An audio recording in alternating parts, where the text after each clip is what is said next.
Welcome to the Lost and Found podcast. I'm your host, Amanda. Join me each week as I rediscover my life's meaning, my passions, and my place in this world after leaving behind the only dream I've ever known. If you are dealing with self-loss, identity changes, career transitions, or you are still trying to figure out your life's purpose, then you're not alone.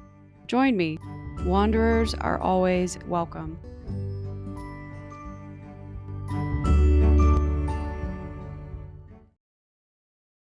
Hello, and welcome to the Lost and Found podcast. I'm your host, Amanda. On today's episode, we have the honor of chatting with Christina Woods, a licensed rapid transformational therapist, certified hypnotherapist, empowerment coach, and Reiki master.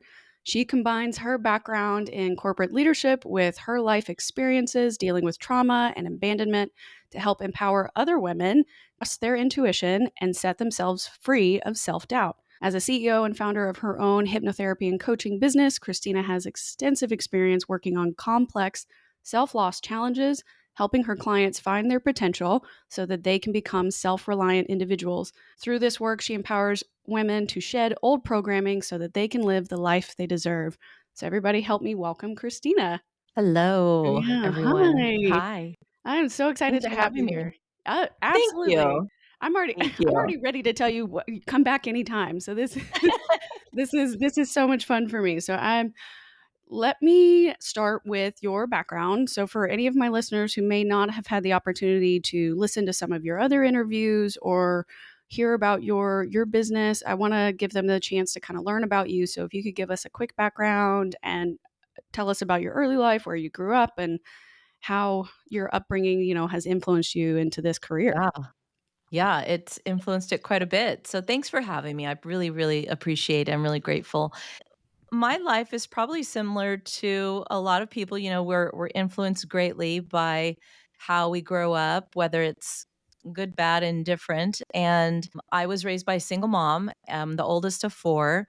And it influenced me greatly because I grew up with feeling and believing I had a lot of responsibility as the oldest, and helping mom out. And, that was the belief that I had.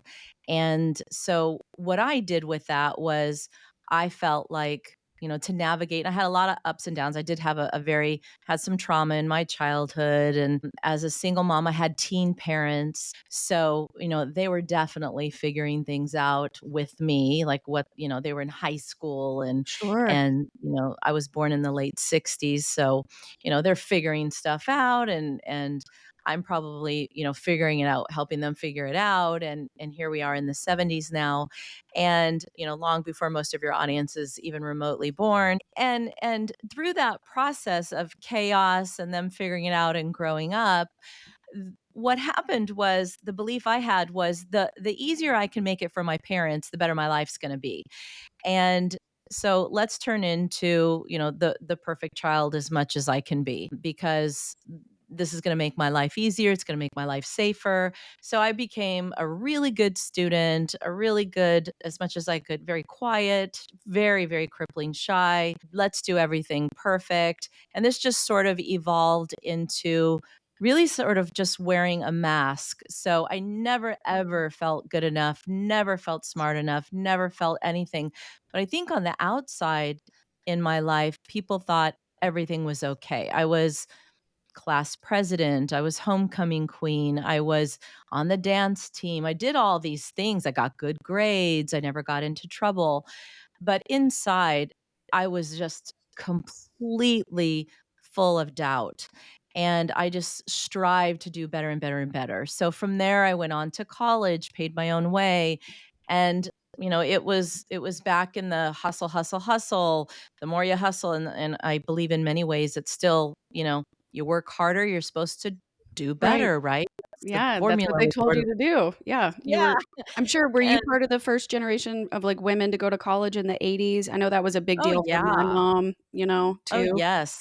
Oh, Mhm. yes. First, pay my way, first to go to college, just keep going and it's going to be amazing if you do this. And so, I entered the corporate world thinking, this was going to be the formula that's just going to bust all the seams in my family. And I'll finally have money and safety. And, I did grow up with finances were a huge, huge stress in my life and growing up, and we never had enough money. So that was a big, big story of my mother always struggling and us always being under a lot of stress with that and fights and crying and the whole thing, which was I always had what I needed and survived, of course. But when you always have that worry as a child, what's going to happen? It's always in the back of your mind. So for me, it was that's never going to be my life.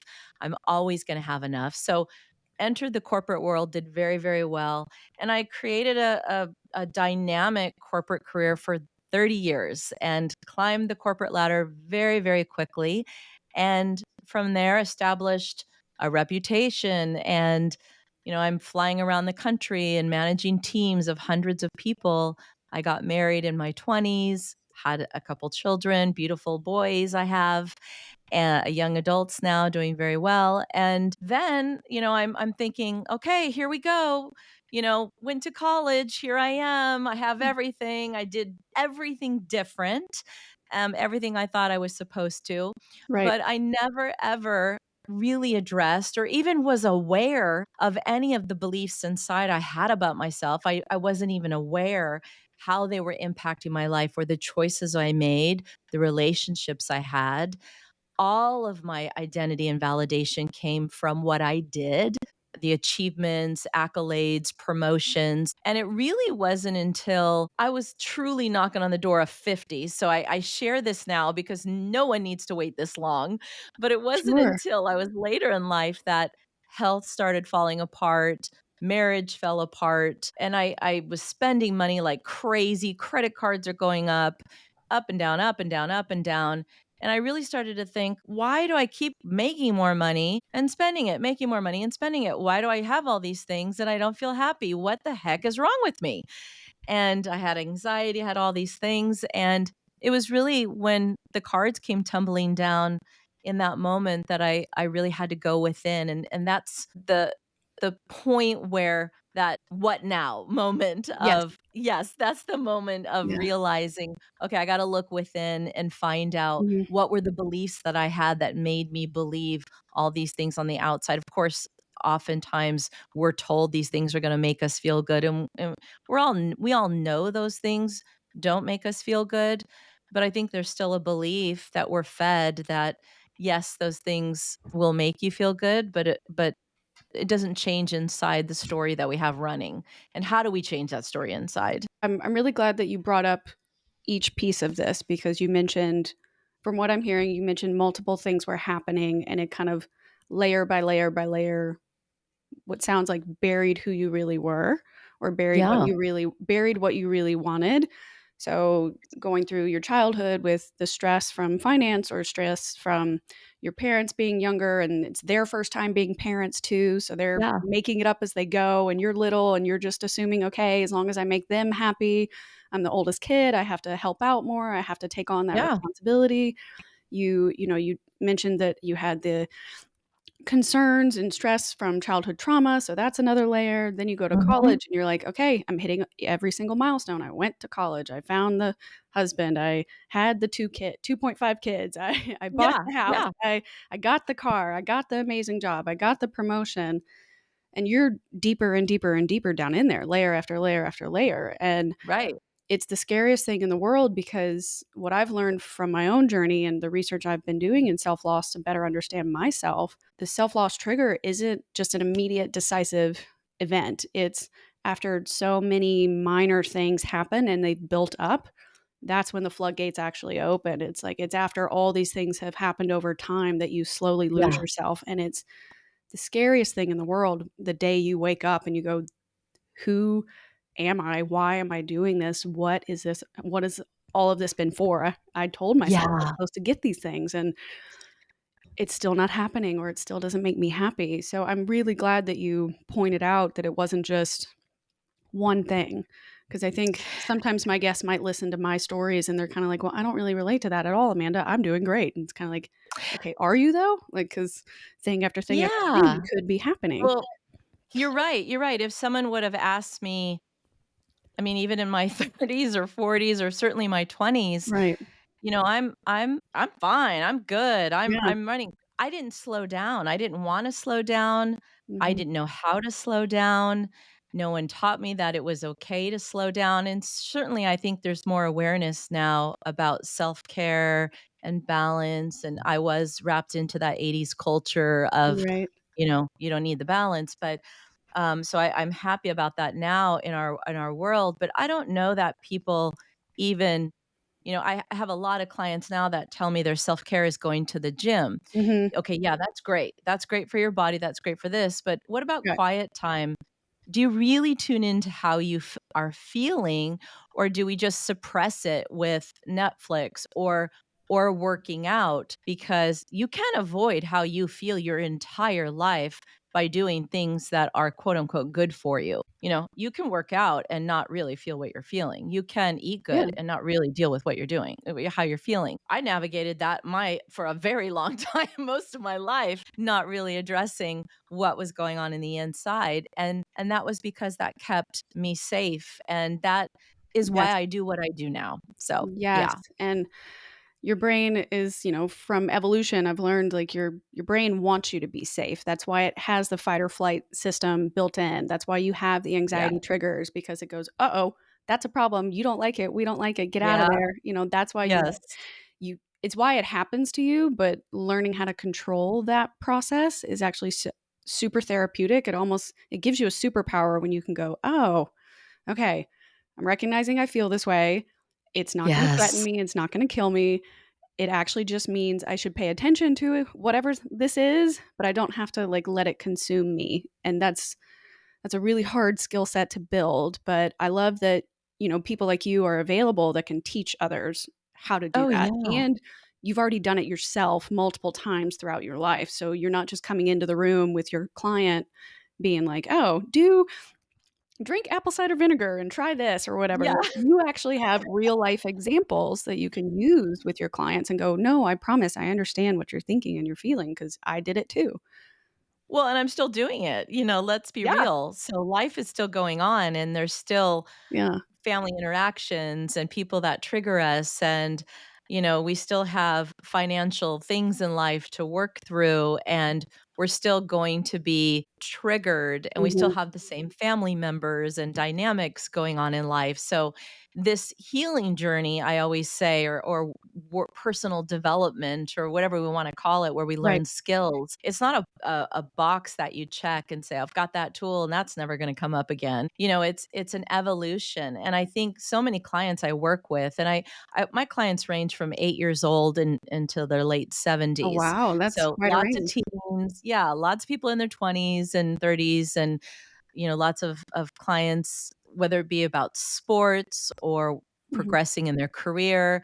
I focus on women, but I work with a lot of their children and their spouses and so on, and many, many different areas. And, I'm constantly sharing with them that, these are tools that we will always need, because the one thing I don't think I really understood, and this allows us to have so much empathy for ourselves, is this understanding, like you said, Mhm. about it's not even just our brain, but our entire body is, our mind, our subconscious mind, Right. and our conscious mind. Because I think the more educated we get, or more aware, we watch YouTube videos and so on, Mhm. we tend to lean into the logical, and there's nothing logical about our subconscious mind.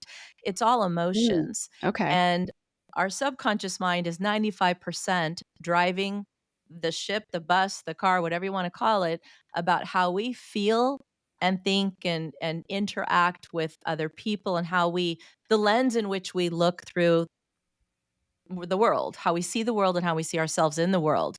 So it's all based on emotions, not logic. So when we sit there and analyze and say, well, that doesn't make sense that I'm upset with that person about that, or Mhm. that doesn't make sense. I should even feel that way. That's so silly. That happened ages ago. I should know better. I can't believe I did that. Or say, it has nothing to do with logic, everything to do with emotions. And yes, we're feeling it, but our feelings, of course, we know now, are not always telling us the truth. Right. And, our subconscious mind, I think it's really important to know it has no idea how old we are. It has no concept of time. It doesn't know you're in the here and now. All it knows is that its job is to keep you alive and keep you safe. It could care less if you're happy, could care less if you're thriving. It doesn't care. It only cares that you're alive and safe. So while you want to thrive and you Mhm. want to have a great time and you want to have a great relationship, its primary job is to keep you safe and alive. And it's going to go towards what's familiar, even if that familiar thing isn't good for you, quote unquote, good for Right. you in a relationship. These little things are pretty good to know because that can help you say, wait a second, I'm moving towards something. Like I used to spend money like crazy over stupid things. I could spend a lot of money at a TJ Maxx one day because it made me feel safe and good. I'm like, wait a second, I've got to be aware of this habit. What's going on here? When you dig deeper, you can find out what I was trying to do. Now I understand it, but I had to get really, really curious about that. I'm glad you bring that up. That I think it would alleviate a lot of fear or frustration some listeners might have, or other people in the world might be feeling about these types of behaviors that they have. If they know that something's off or wrong, but they can't figure out, okay, why can't I just stop? Kind of like what you said. Why am I Yeah, I'm eating, but my weight's not changing. I'm working out so much or not enough, or I'm spending so much money, but I can't stop myself even though I'm getting the promotions, or right. my relationship's falling apart, but I'm going to the couples counseling. Why isn't it changing or fixing or doing something? And Yeah. I love that you remind us that if it's mostly coming from your subconscious mind, it's not something that's invisible, or you're never going to get rid of it, or you can stop feeling hopeless. You might be frustrated, but you don't have to feel hopeless, because there are things that you can do to pivot and help yourself. And so that's at least a sigh of relief. It'll take Oh, work, but at least it's kind of like, oh, thank God. yeah, Yeah. yeah. And that's such a good point about hope because one beautiful thing about our mind is our we have the ability to change our beliefs. That's what neuroplasticity is. And I'm not a scientist. I'm just like everybody else who's had trauma and sadness and joy and everything else. But I've been through many things in life as well. And to go from a belief that I'm not enough and humiliated and embarrassed about things and I can turn it around and change it, our Mhm. brain has the ability to change a belief and create a new neural pathway, a new highway. And we think about it so easily when we think about exercise, right? Just do it over and over and over. You build a new muscle or you build a new memory. We forget we can do that with beliefs about ourselves or the world. Mm. We feel lousy about something, or I'll never feel that way, or I'll never believe that way. It's not the truth about us that we are not enough. We're all born enough. A Right. baby smiles and doesn't care if it has a dirty diaper, food on its face, and is just giggling silly. We don't come in worried about what everybody's thinking about us. We learn Right. those things and we can unlearn them. We can stop comparing ourselves and learn them and know that we're enough no matter what. And I don't know about you, but when you meet someone who isn't always trying to just put on a face, they're just authentic Right. and they're just that person walking down the beach or down the street who isn't trying to look perfect, is just authentically them, they're more attractive or more funny or more fun to be Yeah. around than the person who's trying to be perfect. It's just Yes. like they're already enough. We're already enough just the way we are, just being us. You can definitely sense when somebody's operating in their purpose, or they're operating in their element, I guess, is what I like to say. Yeah. They're either holistically just exactly who they are, and they like that, and it just the vibes that come off of that. I don't know if it's like an actual like brainwave that my brain is sensing. Hey, that's kind of cool. I It want to feel is. that way. I want to do that. It Yeah. is a brainwave. It's an energy. Yes. Yes, yes, and you're an energy healer too, so let's I definitely am. yeah, let's definitely pivot a little bit here and talk about, you mentioned in your 50s you had that moment of realization, this is not what I want out of my life anymore. I need to make some changes. So, when you started down that path of change and transforming your career, how did you know that you wanted to get into the transformational therapy, the hypnotherapy, Reiki stuff? Like, you could have gone back to school, you could have done anything and, just changed industries, but like, why this? How did you know that this is the career you wanted to be in? And what was the process for you to get certified and all these different things? What was that like? Yeah. Sure. When I originally went to college, right out of high school, I wanted to be a psychologist, Okay. and it was the science part of it, and I worked for a psychologist, and that just wasn't that did part didn't interest me. The part about helping people interested me. So, when I realized, "Oh, I'm not s I thought, "I'm not smart enough to be in science, so I guess I can't do that." So, put that in a box and decided to do, sales marketing. I went down that avenue. The real story is that I completely had to rebuild all my self-love and compassion for myself. So Okay. it's my own journey of finding hypnotherapy, finding EMDR, having therapists, and really seeing that, wow, I had beliefs about myself that were untrue and I can literally change them. And knowing there's a lot of people out there in the world walking around with beliefs that aren't even true about themselves that they can change. And when I realized that, I thought, I want to learn how to do that so I can help other people change these lies that they think are true about themselves, and it's actually really quick. So I went to school, hypnotherapy school. I had this moment. I was actually pulling weeds in my backyard. It's not a glamorous story. Pulling weeds in my backyard, and I had a moment where somebody said something to me in my family, and it hit me. I heard a voice, and it basically said, "Christina, when are you going to stop doing and worrying about what everybody else thinks and really do and focus on what you want?" And it was just one of those moments where I could keep living a life where I lived for everybody else and I felt Mhm. hollow inside, or I could, you know what, it's that fed up point where you're not happy and I have nothing to lose. And it was at that point where I thought, you know what, I this isn't what I want anymore for my kids, for myself, for anyone. I have no idea what it's gonna look like, but I know I don't want it to look like this. Right. And I went and found that self-love, lots of tears, lots of anxiety, lots of, therapy. And through that process, then I went to school. I did go to hypnotherapy school. I studied lots of different methods.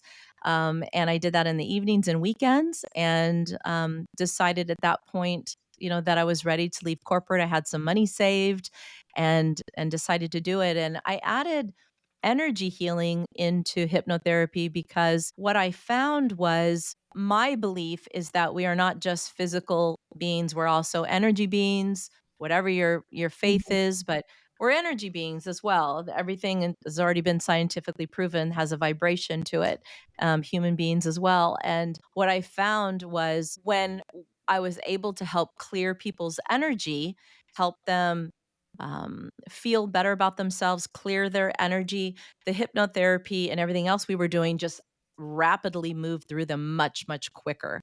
Mm. So the combination of changing their beliefs and breath work and clearing energy and knowing that, when you're feeling unstable or anxious, you can actually teach yourself how to ground your energy.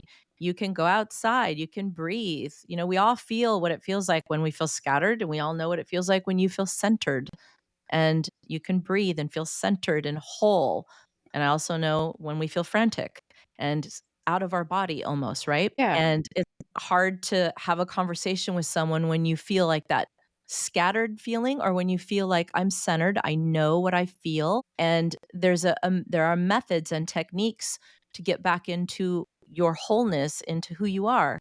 And so combining those two things made a big, big difference. Excellent. I like that. So it sounds like a lot of that would be physical though. Like you'd have to be near each other. Can your clients do this in person and online, or is it only in person? 99% are virtual. Oh, So, wow. Okay. um yeah, so almost all my clients they're all over the world, and all this is done virtually. Hypnosis is done virtually. Energy healing is done virtually. Energy is energy, whether we're in person or done far apart, it doesn't matter. I even have some clients that are so young, they're too young to sit virtually in one little spot. They're too Mhm. squirmy. And Sure. so I just tell their parents, don't worry about it. I'll set up the appointment and I'll do the energy healing with them, and they don't need to sit there and try to sit still for that long. So absolutely, they do not have to be present. Oftentimes, your listeners might go and have a Reiki session or something like that in Yeah. person, and I do some of those things, of course. But most of my clients they're in 6, 7 different countries Oh my right goodness. now. Yeah, so Yeah. you're working all hours of the day, I'm sure, to Yeah, accommodate all over. that. It's amazing. It's incredible. Excellent. Tell me a little bit more about your particular methods. From one of the interviews I was reading, you call it the Wise Woods method. Is that correct? Yeah. Yep. Yeah. So I'd love to dive into that and learn about how did you start that method and My method came about through just again my personal journey and working with clients is that when we're doing with hypnotherapy, it's getting to the source of what are the beliefs in the first place that are driving our actions and our behavior. Because if we can get to the root of why we feel a certain way, we can change that belief. If we are, for example, like you Mhm. said, eating something or keep dating people that are emotionally unavailable or spending or Oh my we god, can my get mom will be like, curious. call her now."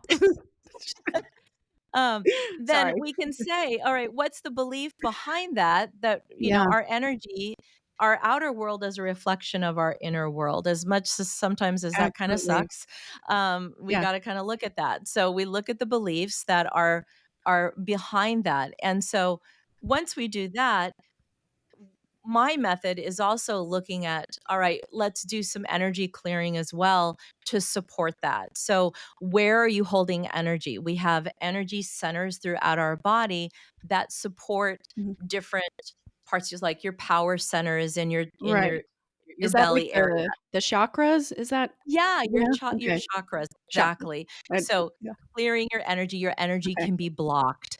So, Reiki, is one method. I'll combine different methods and modalities. I do different types of energy scans where I can Mhm. intuitively also see what might be blocking you, and, um, so it's a combination of using hypnotherapy methods, archetypal work, as well as energy work, and here's the nice part about it is that Sure. understanding all of this and really grasping it can feel like, what in the heck is she talking about?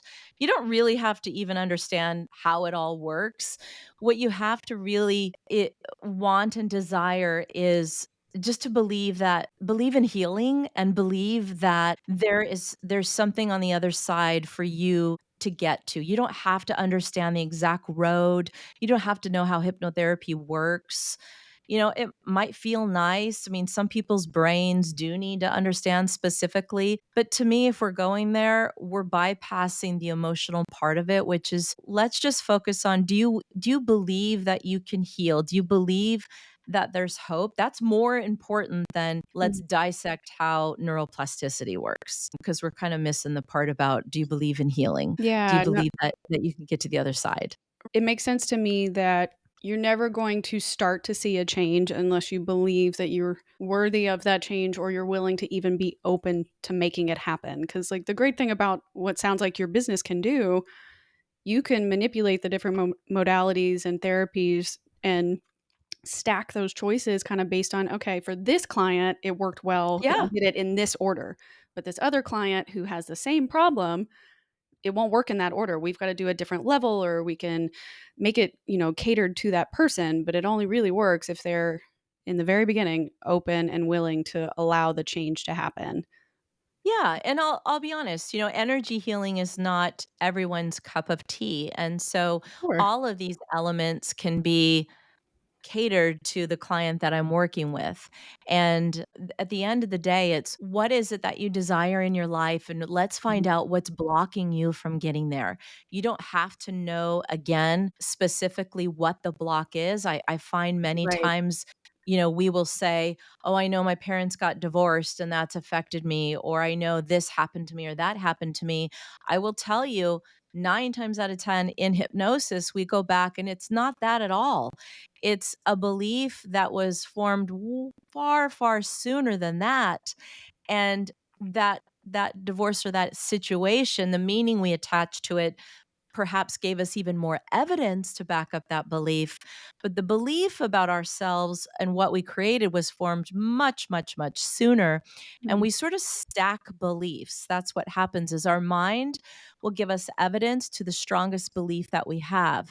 And so that phrase that we get to be right, it works in our favor or against us either way. So if it's I can't trust people, or there's no good men out there, all women just want to chase my money, or whatever the belief is, Mhm. we'll definitely find it if that's our strongest belief, because we'll just find more evidence and more evidence. If we start to change the belief, we'll start to find more evidence of that as well.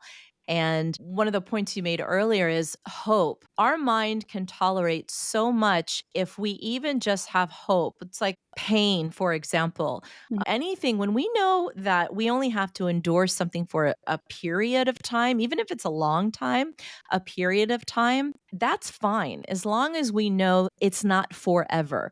When we believe something is forever, that becomes really, really hard to endure. And that's where hope and not knowing, we don't need to know how. It's just like someone saying to you, you will get on the other side of this. Right. I can help you get on the other side of this. Let's just take this one day at a time and start to change these beliefs, move your energy. And, there isn't a magic pill, but that belief and that hope that you will get there, it's so important. I'm glad you brought up that it's just the level of hope that can be helpful to even get the process started. I know for me, when I started the podcast in 2023, I had been dealing with, not diagnosed, but I think dealing with depression, and I was having Yeah. a really hard time believing in anything. All I was really doing was just kind of going through the motions. It almost felt disassociated, like I was watching myself live a life, but Yeah. I wasn't really in it, right? And so Sure. one day, I just kind of woke up and was like, I don't want to feel this way anymore. And Yeah. I didn't know how to stop feeling that way other than to just blurt it out. and so I Right. and so I did. Right. And then I put it on the internet and I was kind of like, "Ugh, what did you just do?" But So then courageous. courage, craziness, I don't know, but the I did start to notice every episode I put out there, I was slowly less and less sad, less and less depressed, less and less disassociated or pulled away from my own life. And by letting all of these feelings come up and admitting the darkness that I was having and feeling and dealing with, the hope could kind of creep in again. And I don't know when I'm going to figure out my life or stop feeling lost or find my actual purpose, or I don't even know if this is the right outlet for finding my purpose, but so far it feels like the right thing to do. And like the when you talked about saying like you heard the voice behind you, I've had a Yeah. couple of moments over the last, almost 2 years now of voice things, and it's kind of like, "Oh, they're telling me I need to talk about this today." And so then Yeah. I put that podcast out there, and Your intuition. that ends up being the episode that people reach out to me about. They're like, "I needed this. Thank you so much for saying this. Like, I feel so much better knowing I'm not alone." And I'm kinda like, "How did I know that that was the thing they needed to hear today?" Like, it's because somebody That's said it to me. golden. And then I've been having more things like that telling me things about, like, how to progress next, and a lot of it's about, okay, this year is gonna be an epic year for you. 2025 is a very important year, but you have to sacrifice. You're gonna have to shed. You got rid of your old identity. You're no longer the national security analyst, Amanda. You're marketing Mhm. agency Amanda or podcaster Amanda, but, like, you've gotta shed even more. You're gonna have to get rid of More. so much more materialism, so much more, uh of what you think you need in your life in order to grow. You don't actually need that. You need to kind of like zone in a bit further. And it's kind of like very terrifying because I live in a big city right now. I like the life that I have. I've created a space that feels good, but to think that like to get actually what I want and to make it to the future version of myself that I know I will be proud of, I've got to sacrifice even further. But that's what the voice is saying. And it's kind of like, oh man, you were right the last few times. I have to believe that you're right Well, now. yes, and, peeling away the things so we get to hear that voice is golden. That intuition Yeah. is your guiding light. And, also being aware that there are beliefs that we can't have both.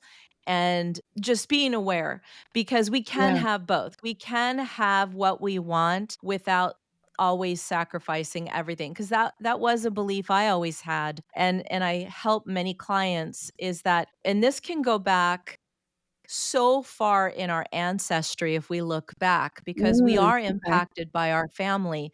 There always can be a belief that, well, if you go for your dreams, you have to sacrifice something huge. And that's not necessarily true. There are many, many people that go for their dreams and don't sacrifice one damn thing. They have even more abundance. Yeah. So it's just a belief that we have sometimes, that it doesn't mean, when I say sacrifice, doesn't mean we don't have to work hard, maybe wake up a little extra early Right. or Yes. do those things. But there are sometimes a belief that we have, uh-oh, I might have to live in isolation or not go out as much or have to not spend as much or this or that. Yes, there might be some tweaks, but we do get to have all the things we want. And if we have a belief of anything otherwise, it just asks us to check, is that belief true? Right. It might be true in the past, but what's it based on? And is it the truth, or is it just a belief? Check your belief.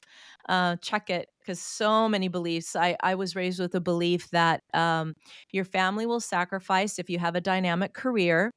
And if you want to, have a family where you're home with your kids, and you can't have a dynamic career. That's what I was raised with. Right. Yeah. And so, talk about guilt. And then I thought, well, wait, a lot of people have dynamic careers and are good moms. Why did I Right. never believe that you could have that? Just wasn't a belief. And now, you know what? People, you can do both of that. And I think plenty of people see that. Yeah, I am a living example. Yeah. No, I'm Yeah. glad that you pointed out the difference between, like, extremism. Like, I'm not Mhm. I'm not turning into a disciple or a religious anything, but Yeah. the sacrifice that I'm kinda talking about is exactly like what you said, tweaking where I wanna spend my time and my energy now to get to that next step means I need to, like, refocus that, and some of that would be Yeah. sacrificing maybe sometimes a social life, maybe sometimes my financial choices of, like, "All right, I don't go on that weekend trip to Florida, I use that money towards editing or, interviewing more Yeah. people," or something like that. So it's retweaking things in my life that will help me in the long run. But you did mention, because you mentioned beliefs, I'd like to chat with you a little bit about, affirmations. Do you ever Sure. believe in those, or do they work? Or some people I've met, like, they gratitude Yeah, there's a journal lot and of they do the about affirmations, them. but they Yeah. don't necessarily believe in it. Or some people are like, vision boards are stupid. And I'm kinda like, "No, like, you have to say it, see it, say it, say it internally, see it, write it down, and say it out loud." Like, if you're hitting all the for me, if you're hitting all the senses, you're retraining your brain to, like, "Okay, oh, she said it 5 times, that means it's important. Like, I should really Yeah. think that and look for that." So here's my opinion about all of it.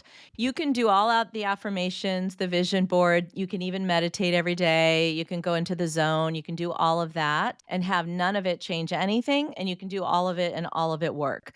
So it's really, what is your intention? What is the energy behind it? All right.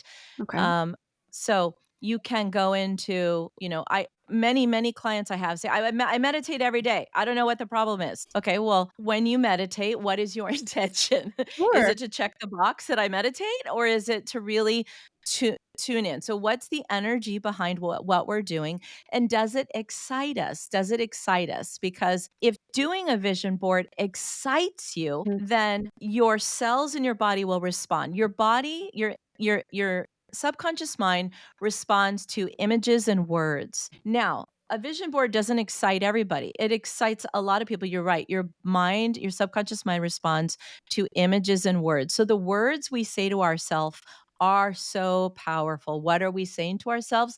And what images are we creating when we say them? What images do we see every day? So vision board's a beautiful way to create images. However, does that excite people? Doesn't excite people all the time. Mhm. I used to insist people did them by hand. Not everybody gets excited about that. Some people get just as excited doing them digitally. Some people do other things. So It's what excites you, but really the most important is how are you feeling when you do it? Because we need to feel and be in the here and now. Our mind doesn't know future pacing. So with Mm, affirmations, you can just get into the words, but again, what's the energy behind it and how are we feeling? And also, if you have a belief you're not enough, or you have a belief that abundance or money or high wealth isn't available to me, do affirmations all day long, the strongest belief within you will block it. So mm, it's okay. truly what are the beliefs that are driving you? What are the beliefs? Because the beliefs will just block everything. That's the most important thing to find out. Like the mind can't accept conflicting beliefs. I want love, I want marriage, but I really need to focus on my business. I just really need to make more money and focus on my business. Well, guess what? You're going to block every love that comes into your life. It's just going to happen. We all see it happen. You somebody that dates somebody and then just says, "Oh, they all suck." Sure. Okay, well, why does that person always date crazy people? Because they're not having the energy of I'm available to meet someone that's just going to just be the love of my life because they have this belief like I can't. I got to work on my business. I have no time. The Yeah. mind does not accept conflicting beliefs. What's the strongest belief? That's the winner. Love that you're pointing out, because I talk a lot on the show about holding, space for two conflicting emotions. Like I can be really nervous about something, but also really excited that it's about to happen, or I can hold a lot of grief, but be really happy or proud of myself for Yeah, overcoming a sure. trauma. Like I have the grief of Sure. letting go of that identity, but I can be happy and proud of what I've done to change.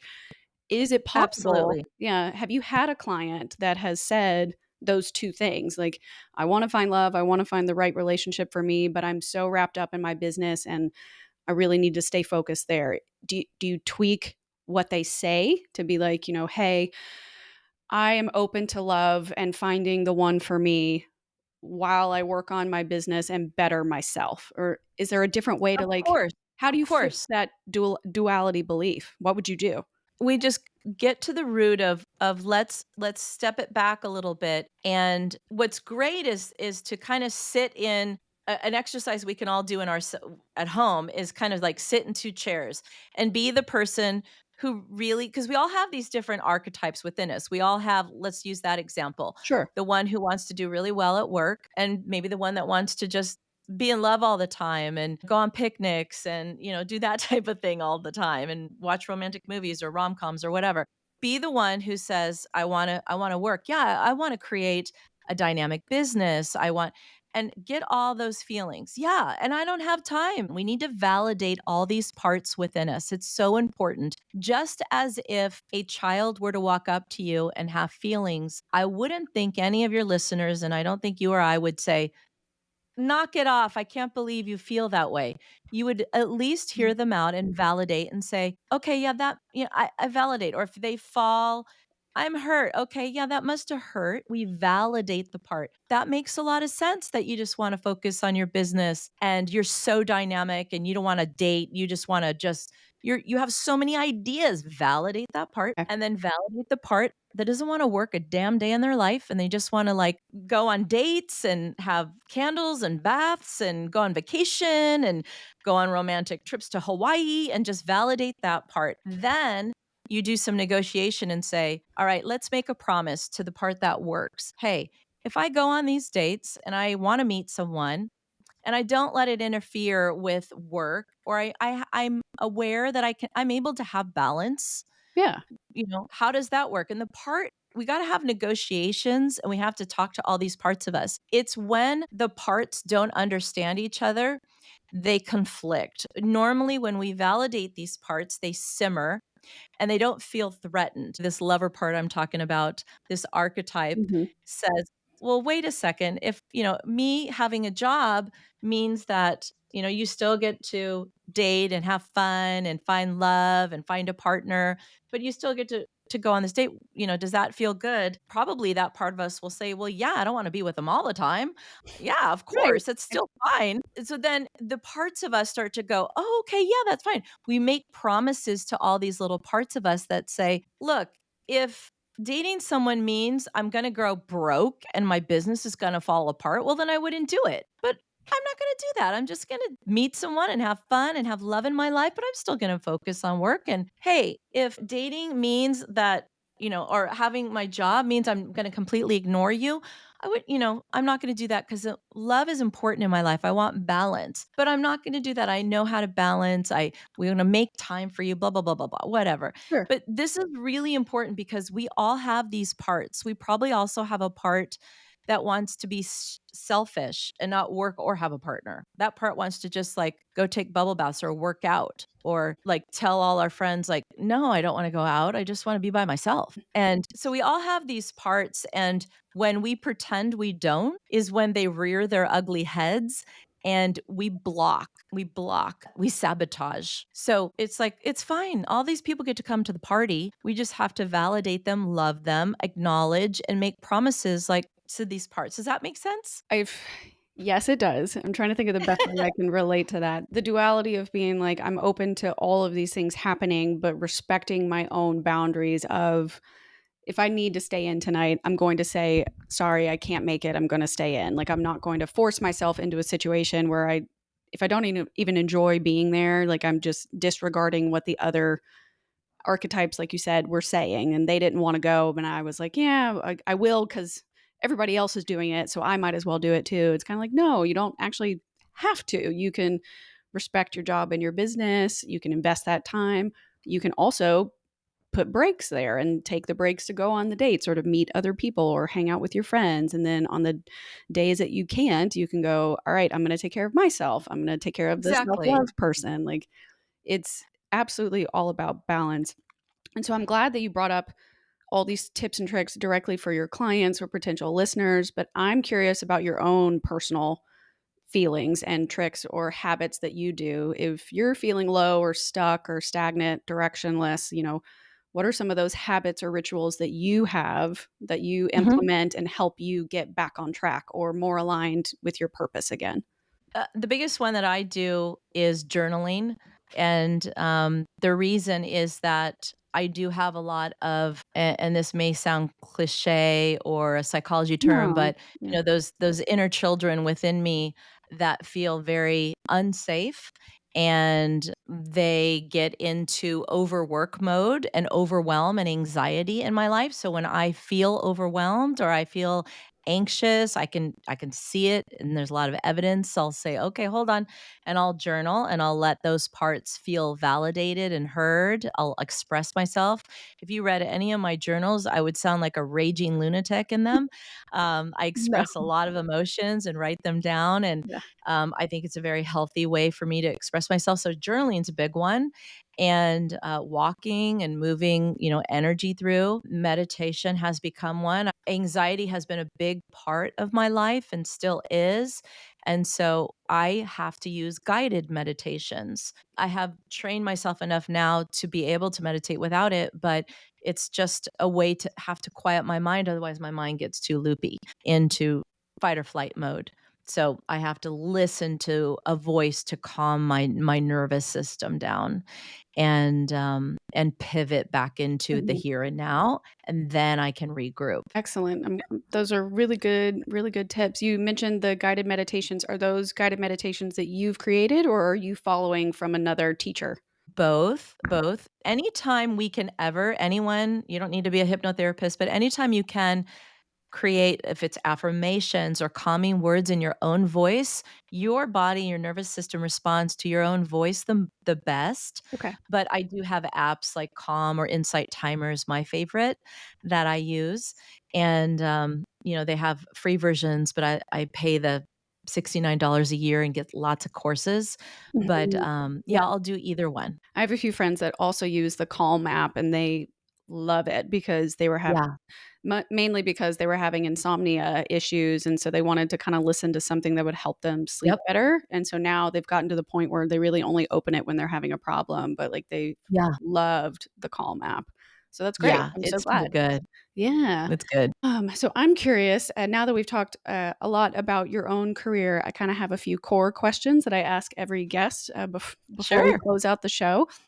So I'd like to know, what do you want out of life, and have you found what you're looking for? That is a great question. Good for you. I love it. Um, what I want is deep connections with people, myself, even deeper connections. So with my family, with my friends, with myself, with clients, and that sounds, I'm maybe older than a lot of your listeners, but I think I've always wanted that and not really understood that that's what I've been seeking. Do I have it yet? I think I'm getting better at being present Mhm. and and making my priority. So every day, when I come to work and we get just dive in, right? To like, "Oh, I got to do this, I got to do that," or even having family over, it's like, "Oh, I got to make this food or do this charcuterie thing," or we forget. And I try to focus on my why, which is I want deeper connections. I want to be present.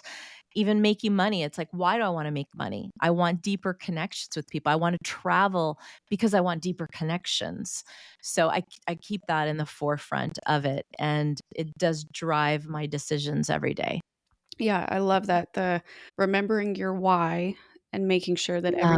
every decision you make or choice you make brings you back to that. You're redirecting back Yeah. to your original why It's really hard to get statement. off It'll track. help your foundation so much. I love that. That's amazing. Yes. What would you say has been your greatest achievement, and how do you define success?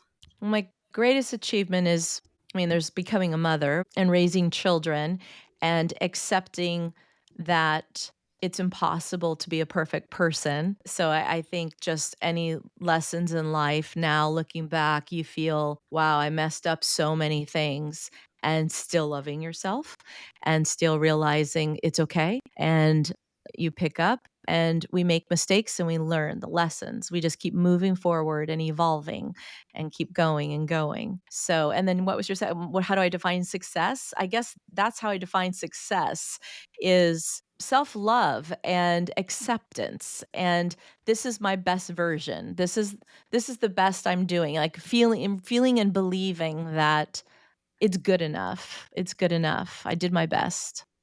I like asking guests that because every person I've interviewed has a very different definition or perspective on what success looks like and what it means to them. And having self worth or self acceptance is something that a lot of people work on or strive for their entire lives and may not even Mm. get it. So, It's it's not an easy one. Yeah. no, 10 no, years it's ago I would have not. had a No. totally different answer. 5 years ago I would have had a different answer. Oh, 100%. Yeah. No, I love Yeah. that.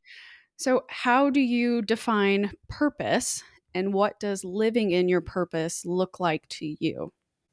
My purpose, I'm a very spiritual person, so I feel very connected to something much bigger and whatever that means, to anyone. So purpose to me is a feeling of being connected to purpose Yeah. to something deeper, to something bigger, and knowing that I'm here for a reason and that my life has meaning. And I guess that brings me back to my why. Mhm. So, believing and knowing that one person can make a difference, I can make a difference, and I already am just by being me. And my purpose is to contribute to humanity just by being me. I don't have to be a miraculous person or author. Just this is my purpose. I'm here. Yeah. I want to be myself, and Yes, by it's being good enough. yourself, being yourself is perfectly good enough, and being yourself helps you make those deeper connections. I Yes. I love it. And then, the final question, what advice would you have for people who are feeling lost or stuck or currently in their life situation that they know it's not right for them anymore and they need to pivot, but they don't really know how? What advice would you give them or tell them for how to start? What excites you? What lights you up? It doesn't have to be complicated. It could be what you like to do when you were 5. Just start with what excites you because our heart and our soul, it will lead you down a journey of discovering who you are and down a path of abundance. So, just doing little tiny things that excite you will bring that energy and light to you to take you down maybe 3 more steps to another thing that lights you up, to another thing that lights you up, to Mhm. even more, to having a nice conversation or to seeing the smile on the face from the stranger or to being able to accept and receive something kind and nice. So just doing something that excites you. And I know when you're in that bad place, we don't even know what excites us. So it could be just simple, like I like my tea. I like having a cup of tea in the morning, and Mhm. this is feels good right now, and I'm just gonna do this right now, and I can only do this for 5 days right now, and maybe next week I'll go out and let the sun shine on my face, and I like that excites me. Yeah. Okay, that's great. You can start small. It doesn't have to be an overwhelming major change, but We just think it's so complicated, but if we're doing stuff that doesn't excite us, I don't know why we're doing it. and that's the key to the whole show. We're gonna perfect way to end it. Thank you. Thank you so much, Christina. I have had such a good time picking your brain and learning so much from you and learning about all these new modalities that, I haven't participated in, but I'm very curious about. And I'm so glad that you could share that and your experiences with us and with the listeners. Please tell everybody how to find you if they want to work with you. What's the best way to do that? Where are you? Sure. My website is christinalwoods.com, and I'm typically on Instagram. So it's christina.lwoods. Okay, excellent. Thank you so much for joining us. And all right, everybody, that's the end of our episode. You know where to find me. I'm going to put all of Christina's information into the show notes. My Instagram handles, TikTok, YouTube, all of that will be there as well. And you can always reach out to me at hello@podcastforthelost.com. Our website is still ongoing and we're working on it, but one step at a time and through this growth period, right? Thank you so much for being here. Like, subscribe, leave a review, and we'll catch you next week. And remember, wanderers are always welcome.